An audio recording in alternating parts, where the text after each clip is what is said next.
অসমৰ ছটা আচৰিত ঠাই লোকবিশ্বাস মতে এই ঠাইবোৰত ভূতৰ উপস্থিতি ধৰা পৰিছে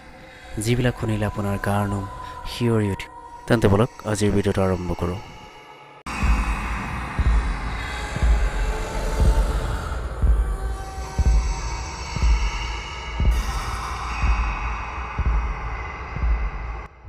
যোৰহাট চহৰৰ পৰা কিছু নিলগত জিমখানা ক্লাবৰ পুৰণা অফিচত দৰ্শনাৰ্থীসকলে বিভিন্ন অদ্ভুত শব্দ শুনিবলৈ পায় ৰাতিৰ ভাগত ইয়াৰ দুৱাৰ খিৰিকীৰ অদ্ভুত শব্দ আৰু ভিতৰৰ পৰা কান্দোনৰ ৰোল শুনিবলৈ পায় ইয়াত দিনৰ ভাগতো মানুহ যাবলৈ ভয় কৰে ইয়াত বিভিন্ন সময়ত বিভিন্ন ধৰণৰ ছাঁ দেখিবলৈ পায় নামেৰি ফৰেষ্ট ৰিজাৰ্ভৰ এই কেম্পটোক ভূত বাংলা বুলি কোৱা হয় ইয়াৰ স্থানীয় লোকে বিভিন্ন সময়ত এই বাংলাটোৰ কথা বৰ্ণনা কৰে আৰু কয়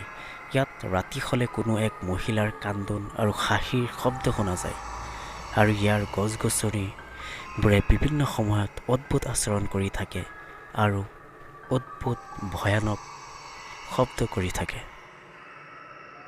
নগাঁও জিলাৰ তৰুণ ফুকন নামৰ ৰাস্তাৰ কাষত থকা এটি ঘৰ যিটোৰ ইয়াৰ স্থানীয় লোকে ভূত বাংলা বুলি দাবী কৰে ইয়াৰ স্থানীয় লোকে বিশ্বাস কৰে যে এই ঘৰটোত কোনোবা এজনী ছোৱালীক দৰ্শন কৰি হত্যা কৰা হৈছিল আৰু তাৰ পাছৰ পৰাই সেই ছোৱালীজনীৰ আত্মাই প্ৰতিশোধ ল'বলৈ ঘৰটোৰ আশে-পাশে ঘূৰি থাকে আৰু বিভিন্ন অলৌকিক কাৰ্যকলাপ সংঘটিত কৰি থাকে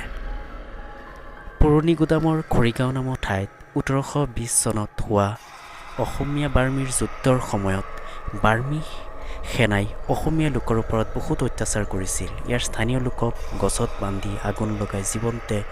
পুৰি পেলাইছিল ইয়াৰ স্থানীয় লোকে বিশ্বাস কৰে যে সিহঁতৰ আত্মাই আজিও এই ঠাইত বিৰাজমান সিহঁতৰ আত্মাই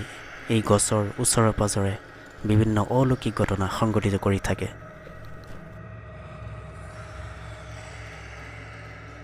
মৰিগাঁও জিলাৰ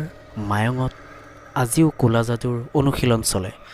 গাঁওটোক ভাৰতৰ ব্লেক মেজিক কেপিটেল বুলি জনা যায় এই অঞ্চলত এনেকুৱা যাদুকৰ আছে যিয়ে মানুহক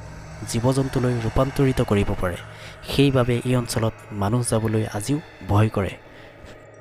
গুৱাহাটীৰ ওচৰত থকা এই ঠাইডোখৰত মানুহ যাবলৈ আজিও ভয় কৰে